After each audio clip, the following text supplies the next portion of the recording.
అన్ని దేశాలలోని మేధావులు, విద్యావంతులు ఒకటిగా గుమ్మిగూడి దివ్య ఖురాన్లో నిర్వచించబడిన దానికి అనుగుణంగా ఒకే విధమైన పరిపాలనా విధానాన్ని స్థాపించగల కాలం ఎంతో దూరంలో లేదు. అది కనుచూపు మేరల్లో ఉంది. దివ్య ఖురాన్లోని ప్రవచనాలు సత్యప్రధానమైనవి.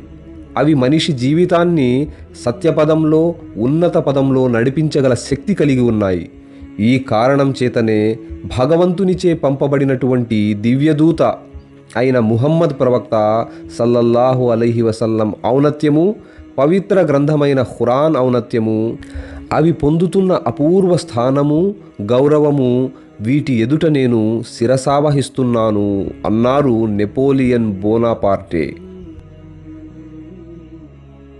ఇటువంటి మరిన్ని వీడియోస్ కొరకు మా ఈ నంబర్కు సలాం అని మెసేజ్ పంపండి. ముస్లిం మీడియా హౌస్ యూట్యూబ్ ఛానల్ను వెంటనే సబ్స్క్రైబ్ చేసుకోండి.